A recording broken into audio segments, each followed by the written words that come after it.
আসানসোলের কর্পোরেশন এলাকা প্রতিটি ওয়ার্ডে হচ্ছে সাফাই কর্মীরা তাদের ন্যায্য দাবি নিয়ে আন্দোলনে আসে।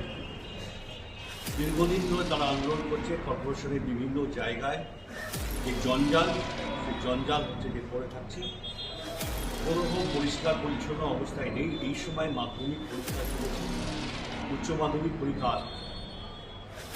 যানজটের একটা ভয়াবহ অবস্থার মধ্যে দিয়ে আমাদের হচ্ছে সাধারণ যারা আসানসোলবাসী তাদের পড়তে হচ্ছে। কর্পোরেশনের যে মেয়র এবং আধিকারিকরা যারা আছেন তাদের যে উদাসীনতা, এই উদাসীনতার জন্য যে যারা সাফাই কর্মী তাদের হচ্ছে যে ন্যায্য দাবি, সেই দাবিকে সামনে রেখে তাদের সঙ্গে বসে আলোচনার মাধ্যমে তাদের দাবিকে মান্যতা দেওয়া, এই কাজটা না করে তারা হচ্ছে যে ধৈর্য রেখে এখনো পর্যন্ত হচ্ছে মানুষের যে পরিষেবা, সেই পরিষেবা থেকে বঞ্চিত করছে এবং হচ্ছে যে দাবি দেওয়া নিয়ে যে আন্দোলন, সেই আন্দোলনের হচ্ছে যে তাদের সঙ্গে বসে আলোচনা করে মিটিং করার যে উদ্যোগ, সেই উদ্যোগ কর্পোরেশনে দেখা যাচ্ছে। এই মুহূর্তে যেটা দেখা যাচ্ছে যে কর্পোরেশন প্রশাসনবিহীনভাবে হচ্ছে কর্পোরেশন চলছে। যে একদিকে যেমন জঞ্জট, পাশাপাশি হচ্ছে যে জঞ্জাল মুক্ত পরিবেশ হচ্ছে উপহার দেওয়ার জন্য কর্পোরেশনের বোর্ড তৈরি হয়েছিল। আজকে হচ্ছে যে জঞ্জালের মধ্যে মানুষকে বসবাস করতে হচ্ছে।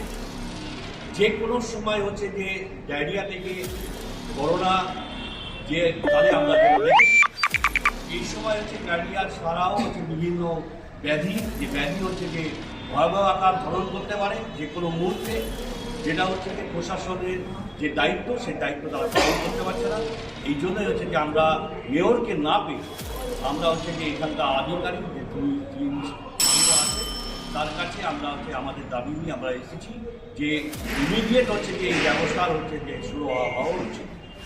বলছি, একটা অভিযোগ করছে সাফাই কর্মী, তাদের পিএফ কাটা হচ্ছে কিন্তু টাকা যাচ্ছে না। হ্যাঁ, এটা ইতিমধ্যেই হচ্ছে যে আপনাদের মিডিয়ার মাধ্যমে আমরা জানতে পেরেছি এবং হচ্ছে পিএফের টাকা সঠিক সময় জমা না দেওয়া, যেটা হচ্ছে যে অপরাধের মধ্যে পড়ে।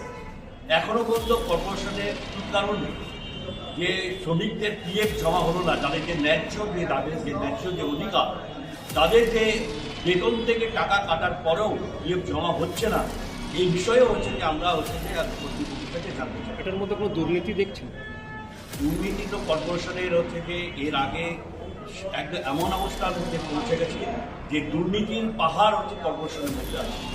একদিকে প্রমোটিংয়ের মাধ্যমে হচ্ছে জমি লুট চলছে, পাশাপাশি হচ্ছে যে কনস্ট্রাকশন বিভিন্নভাবে কাজের ক্ষেত্রে যে প্রত্যেকটা ওয়ার্ডের ক্ষেত্রে আমরা লক্ষ্য করছি যে পরিষেবা মানুষের পাওয়া উচিত সেই পরিষেবা পাচ্ছে না। আমরা বিভিন্নভাবে বিভিন্ন সময় হচ্ছে যে কর্পোরেশনের আধিকারিকের কাছে, মেয়রের কাছে আমরা এই বিষয়ে আকারে জানিয়েছি, কিন্তু কোনো সুরাহা পাইনি। আগামী দিনে যেমন হচ্ছে শ্রমিকদের স্বার্থে আমরা লড়াইয়ে আছি, আর পাশাপাশি হচ্ছে যে এই অঞ্চলের বাসিন্দাদের জন্য যতদূর আন্দোলন যাওয়া দরকার সেই আন্দোলনে আমরা। আপনার নাম? সত্য চ্যাটার্জি, সিপিআইএম।